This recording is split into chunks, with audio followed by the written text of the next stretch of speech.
What if the version of you that everyone likes is actually the emotionally repressed version of you? Like you being chill isn't actually you being healed and healthy and doing the right things, but it's your nervous system just going belly up, terrified, because it's so much easier to do that than to do the courageous thing and stand the fuck up for what you believe in. And it doesn't even have to be a I'm terrified. It could be a subconscious, I don't want to give my energy to that because it feels like a lot. But what if it's not you being healthy? What if it's you just not being brave? And I know right now you're like, yo, chill out. Absolutely not true. I am 100% brave. I'm not a people pleaser anymore. I'm not doing all of these things for other people anymore. I don't care what people think anymore. But let's really think about it. This episode is for the person that is fucking tired of the answer always being journaling and breath work and health and healing and softness and aesthetics. No, we're not doing that anymore. We're leaning into the version of ourselves today that wants to steal the windshield wipers off of somebody's car that wronged you, or putting somebody's number in a dirty bathroom stall and saying, send dick pics. This is a self improvement podcast. These are not things that we should be talking about. How horrible of you. I didn't say to go out and do the things. I didn't say to go out and do the things. But I am saying we're leaning into that energy a little bit. Yes, I know we are all fully well the fuck aware that the only thing we can control is ourselves.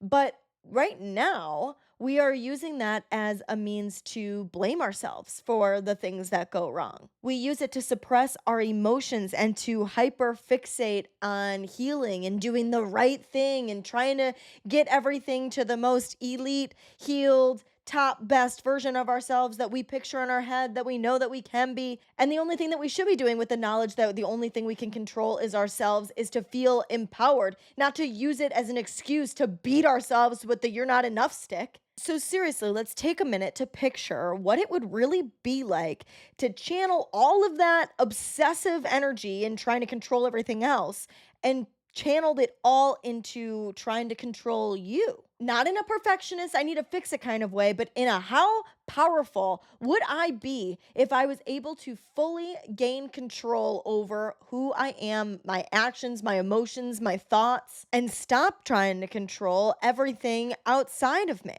Just honing in on that fire inside of you and seeing what you are capable of accomplishing if you actually choose to utilize it instead of suppress it and change it into this aesthetic, well, great, doing all the right things being that you're like convincing yourself that you have to be in order to be good enough and be your best self. What if your best self is honing in on that fire? Obviously, this is what we're talking about today, because being well doesn't mean being quiet. And sometimes wellness does look like walking away without another word. This is not a permission slip for you to go be like, "Nyah, nyah, nyah," to like all these people all of a sudden and like yap everybody's ear off and say like F you to everybody that you come in contact with that pisses you off a little bit. Like, this is not permission to treat people like shit. This is not permission to waste your energy where energy should not be wasted. But sometimes wellness really does look like speaking the fuck up for what you believe in, for what you love, for what's important to you. When people do you wrong, it looks like standing up for those things and not just being quiet and letting it go because it's the right wellness thing to do. Sometimes it looks like petty revenge, okay? We're only human. And if that's what we have to do in order to make ourselves feel better, I think it's bullshit to say that you're not a well-heeled person because somebody really upset you and you did a little, gotcha moment. Did a little like, I want you to hurt because you've hurt me so bad. I'm not condoning the behavior. I'm saying that if you do it, you're not unwell. You're not unhealed. Welcome back to Wellish, the podcast for people who are tired of the narrative that you have to be perfect in order to consider yourself well. I would love it if you could rate and review the show, leave us 5 stars, leave a little message for me. It really helps keep the show going. And make sure to subscribe so you get more Wellish content on your feed. I am wearing another Wellish hat today. This is one of two. I wore the other one last week and I got a really good response from it. I've had enough people reach out to me wanting one, so I am going to throw those up on my website. I got to do something about my website. She's looking a little ugly right now. But if you guys did see, we've got new branding. Shout out to Mealy Selu. She is Z Media. She is a photographer. She's incredible. She is very talented. She's a friend from high school, but she is just so talented in what she does. So she did I say friend from high school? She's a friend from college. I don't know what I said, but friend from college. And she did this whole shoot for me and it just looks absolutely incredible. So I have to take advantage of every single image that she did and completely update my website. Little side rant there, but I'm gonna put the hats on the website, and I don't know, I might do like a Google form that might be a little easier. Throw my Zelle in there and like do it that way for now because we're not some well developed big colossal machine that can pump out merch to you guys. So if you want one, hit me up. I have this one and the No Shame one. You can check that one out in the last episode as well. I love it because you can look cute and have dirty ass hair underneath. It's very wellish. Okay, tell me if this sounds like you. You're trying to control everything, how people see you, how people respond, how people don't respond. And suddenly, if you really think about it, when I first say this, you're going to be like, no, that's not true. That's not how this is. I'm a well developed, healed, grounded person. This is not the truth. But think about it for a minute, because if I think about it for a minute, I can definitely see circumstances where maybe I was being a little bit more this way than I would like to be. But suddenly, wellness and healing becomes more performative. And suddenly, it's just another performance, just like when you were people pleasing, or when you were being a perfectionist, or when you were trying to, get people to like you. It's just another performance. It's you thinking that if you check off all these boxes, that means that you're allowed to consider yourself well at that point, instead of actually genuinely feeling well in your bones. It's like you're trapped in this mentality that emotional maturity means emotional silence because you shouldn't waste your energy on the people that don't deserve it. You think that growth means never having a reaction, even when people piss you off or make you feel any type of not positive way. You shove all of those emotions away in the name of being well and trying to rise above and be the bigger person and do the right thing. And you're telling yourself the whole time, I'm protecting my peace. I'm protecting my peace. I'm not putting energy into that. I'm not looking at that. I'm not going to be around that. I'm just going to avoid it because I'm protecting my peace. I don't want to be around that. And like, okay, fair. Okay. I get that. Like, it is easier sometimes to like cut it off and move forward. And sometimes that is the necessary thing to do. But other times it's not. And it's easily determined by, are you actually at peace? Are you actually protecting your peace, or are you just being avoidant? Are you saying to yourself, still rattling around in your mind, oh, I wish I said this, or oh, I could have handled it like this, or God, I wish they wouldn't act like that, or God, I can't believe this played out the way that it did. It's like you're still not at peace because you still know that maybe you should have stood up for what you believe in that moment. Like maybe you feel guilty for not responding gracefully, or you sit there in silence because you don't want to like give power to that person, or maybe you have like a visceral crying moment after a confrontation and you're feeling like, God, I shouldn't have let them get to me like that. I just want to say, like, on the power thing too, like the idea that you're giving your power over to somebody because they make you have any of these reactions is not true. You're a human that's allowed to have feelings and react to shit like this and be aggravated and upset when this stuff happens. Like, it does not matter how healed you are, that will not go away. And so it's not about that. Giving your power to somebody is when you can't function or think straight or control your emotions because of them. Like, you're doing things out of character. You're doing things that you don't want to do. You're doing things without thinking before you do them because they're fully in control of your emotions and your mind at that point. But if you react that way and you're fully in control of your mind and your emotions, that's not you giving your power to them. That's you reacting to their bad behavior. That's the shit I'm talking about, dude. Like, your ability to stay silent and have no reaction is not equivalent to you being healed, dude. It's your ability to stay honest, aligned, and self led throughout the chaos. That's where your power's at, man. That's where it's at.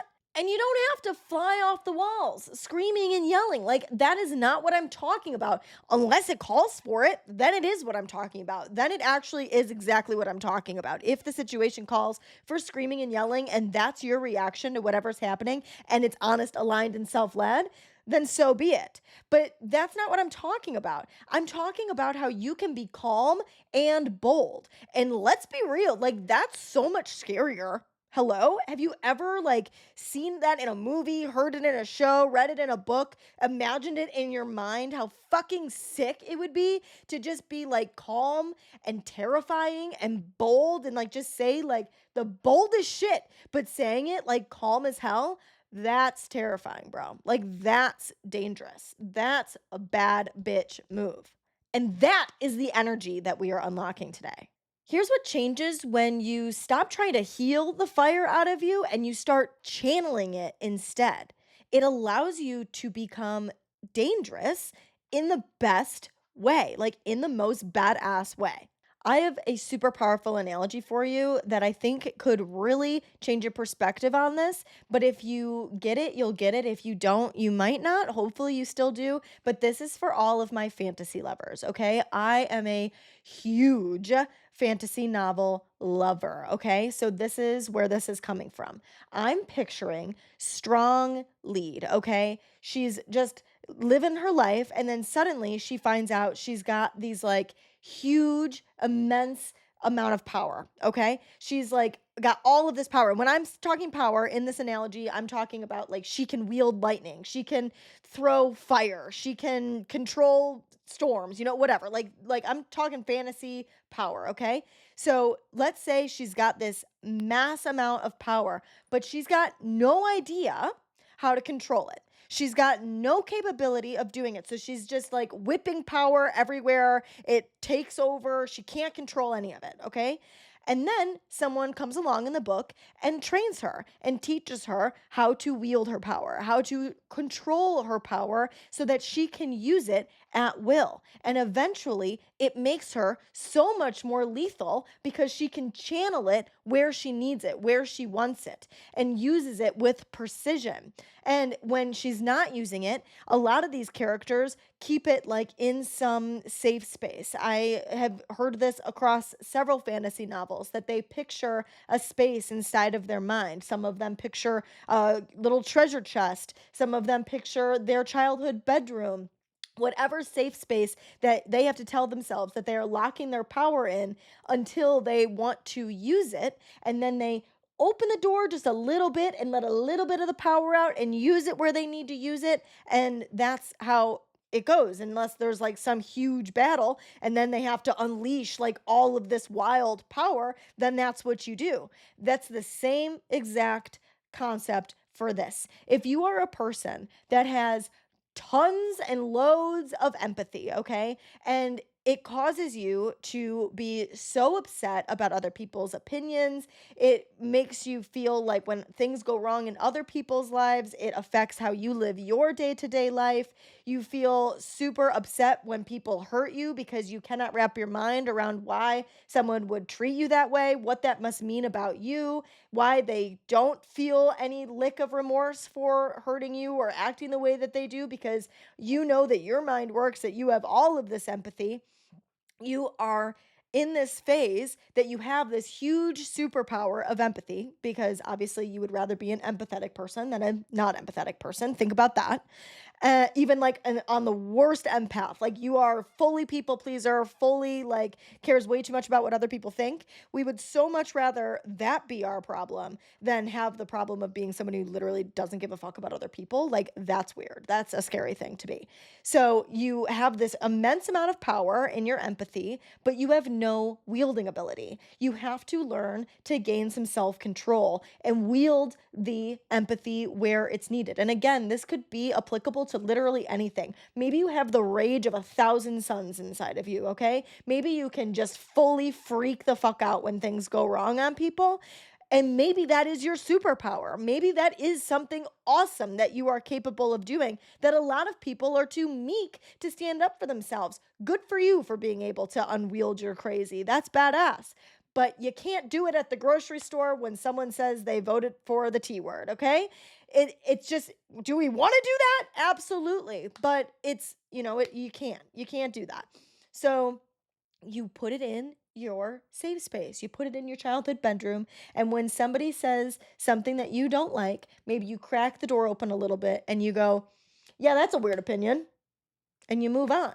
It's being able to control what you've got. And what happens when you start to control this is you stop internalizing other people's projections as personal flaws. You stop thinking that being well means being liked. And you finally start trusting yourself so much more than the version of you that didn't know how to handle this stuff because it teaches you that you are capable of handling shit. Let's break down a little bit more what this actually gives you in real life when you start to utilize this a little bit more. You stop over explaining your boundaries or making them sound like suggestions. I think this comes in time, okay? I don't want to say this like it's like a thing that you should just start doing now because again, you have to go through the training process and this is a part of that. And part of the training process is screwing up boundaries and you have to do it. You cannot learn enough about boundaries and then be able to perfectly execute them. You have to build the skill. Just like when you start playing an instrument, you have to be bad first. You have to be bad in order to get good. And that doesn't mean not doing anything at all. Like if I never learn how to play the guitar and I watch all the YouTube videos about how to do it, but I never actually apply that skill, I'm not going to learn how to play the guitar. Like that's just plain and simple. And we understand that for the physical. That sounds so obvious, but when things happen in our brains, we think that it doesn't make sense because you can logically understand something, but you have no skill for it. So you have to try to set boundaries and fail. And that could look like thinking that you're going to set a boundary and then getting too scared and not doing it, but at least you started thinking about it. And then it looks like, and then screwing it up and not setting the boundary, but you almost did it because you were stuttering over it. And then eventually you set the boundary and then you fall back on the boundary. And then eventually you're able to set the boundary and you say it like a suggestion. You say, hey, can we not talk about that? And that's a perfectly fine, good way to set a boundary. But if you are wanting to kind of unlock this next power, this boldness in you, and being able to call that well, not saying it like it's a suggestion or not feeling like you have to over explain why you are setting that boundary. That's another next step in the boundary setting. It's literally just saying, hey, don't talk about that. And that's it, like it's just being able to be so confident in yourself, trust yourself so well that you say it nicely. And you should be surrounded by people that care about your feelings and care about your boundaries. And this weeds out the people that don't, but that you have the capability of doing that. And that doesn't make you a bitch. It doesn't make you unhealed. It doesn't make you aggressive. That leads me into my next point that you become magnetic because you're unapologetically you. You're not performing anymore. And so people are naturally drawn to a person that they know where they stand. It's so much nicer to be around people that will tell you how they feel if something is wrong, or they'll tell you how they feel about whatever, even if something's going well. I would so much rather be around a person that I know what to expect from and I know will be honest with me. Like, let's say that you're talking to a friend about something that might be triggering to them. I would so much rather to be with a person that I can trust to speak up and say, hey, I'm sorry, I'm feeling triggered. Can we not talk about that right now? I even said it like a suggestion, like just then, but like it's a good enough way to say it. You know what I mean? Like saying, It's saying you're on the phone with somebody. Let's say you're on the phone with a fucking yapper and you are sitting on the phone for hours at a time because you don't know how to hang up and say goodbye. Let's say I'm the yapper, okay? I'm literally never the yapper. I wish I was the yapper. I'm not, but just for story's sake, let's pretend I'm the yapper and I'm on the phone with you, okay? I literally say I'm on the yapper on the phone with you, and here we are sitting on a podcast, you listening to me yap. Okay, but that's because I get it all out here and I don't talk in real life on the phone. I don't keep people on the phone like that. I think that's weird. But whatever. If you're a yapper, I'm the yapper, you're talking to me, and I would so much rather be friends with you that I can trust that you will say to me, hey, I gotta go. Hey, I gotta cut this one short. Hey, I only got 10 minutes. Whatever the situation is. Instead of feeling like I'm yapping away and having no idea that this person is secretly hating on me in their mind, thinking, oh my God, let me off the phone. I do not want to be talking to you anymore. Or turns around to their friends or whoever else and is like, oh my God, Sarah never shuts the fuck up on the phone. I always get stuck on the phone with her for hours. I don't even want to take her calls anymore because I know that I'm going to be on the phone for so long. I don't want to be that kind of person. I want to be the kind of person that I don't want to be friends with those kind of people, I should say. I want to be friends with the kind of people that I know where I stand with them. So it makes you magnetic to be unapologetically yourself instead of performing for what you think makes people happy. With this, though, comes no longer shrinking to keep the peace. You create your ground and you stand on it, which can feel intimidating. I totally respect that and I totally get that. But wouldn't you much rather live in a world that you've created and stood your ground in than just living on the coattails of what everybody else wants for you? I would. What this actually gives you in real life is feeling powerful, not because you're calm all the time, not because you don't react to anything, not because you're fully unbothered, but because you know when to react and when to rise above. That's self control. That's real wellness. Healing doesn't mean having no edge, it's about knowing how to use it. Without this mindset shift, you'll stay stuck in performative wellness. And it makes sense that you would because it feels a hell of a lot better to be in this space than in like the completely unhealed, emotional, immature place that you were before you got to this point.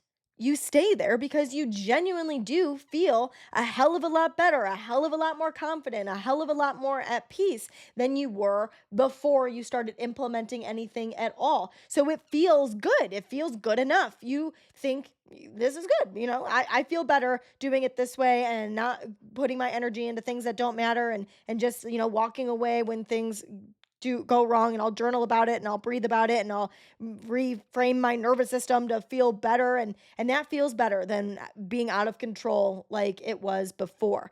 But what if you combine them? What if it could get better? What if you could be even better at it, dude? What if there is a next level to this shit? And that's what this is. Next level shit. When you stay in this good enough level of wellness, you're still watering down your truth. You're still over explaining yourself. You're still attracting relationships, even a little bit, that require silence in order to survive. And at the end of the day, you're really doing wellness, trying to do the right thing, trying to do the best, healthiest thing because you think that wellness equals likability. That if you do all of the right things and you become perfectly well, that how could anybody ever not like you because you're perfectly well and healthy? Shifting to this next level of wellness allows you to be unapologetic as fuck, but in a very emotionally intelligent, mentally strong, powerful as fuck kind of way. All because of the level of self control you have. Your healed self still might make people uncomfortable, and that doesn't make you wrong. You don't need to go seek validation that you did the right thing or over explain why you did the thing that you did or think the way that you think to make sure that the person still likes you afterwards. It means you stopped giving a fuck about what you can't control and you started fully focusing on what you can control, and that's you. And as long as you feel good about yourself and your life, really, that's all that matters. Yes, you should do your best not to hurt people, but honestly, it's not really your problem. Your hurt is your problem, not the other person's problem. It's my responsibility to heal my pain and my hurt, not their responsibility anymore. It's nothing to do with the other person, and it has everything to do with you. And when you don't live authentically, you are preventing people from living or learning the lessons that they need to learn in their life. Like, for example, let's say somebody wants to have a baby in a relationship and the other person doesn't, okay? And the person that doesn't want to have a baby is telling the person that does want to that they will do that one day because they don't want to lose the relationship. And you're not allowing this person that actually genuinely wants that from their life to live how they want to live. You're not letting them make the choices to live a life that they want to live. You're holding them hostage for your own benefit because you're not living authentically and being honest with how you feel, because you know that it's possible that that person could choose to not want to be with you anymore because you don't align. You don't have the same goals. And how messed up is that? That's so messed up to do to another person. So you really truly have to just show up and live however it is you're going to live.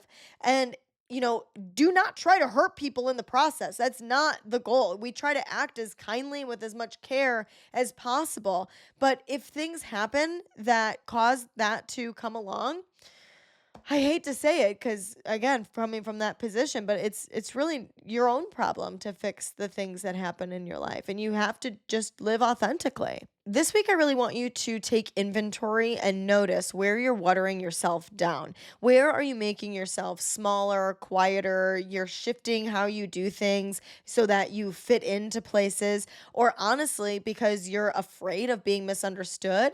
And sometimes I feel like it's not even about being afraid of being misunderstood. It's just that, like, they won't understand you. So what's the point? And when you lean into that fuck it mentality, and not in a good way, in a I'm just gonna go with the flow and do whatever's easiest, even if that means I'm not living authentically, that's when you let yourself down. That's when self abandonment kicks in. And it's not in the same way that it was before you were doing self improvement.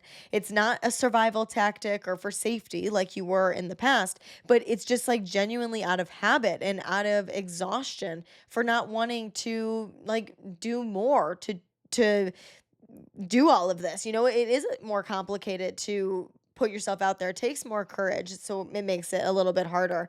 But what's worse? Like not living authentically and or not even being who you really are. I would rather live authentically if that means I got to put a little extra effort in.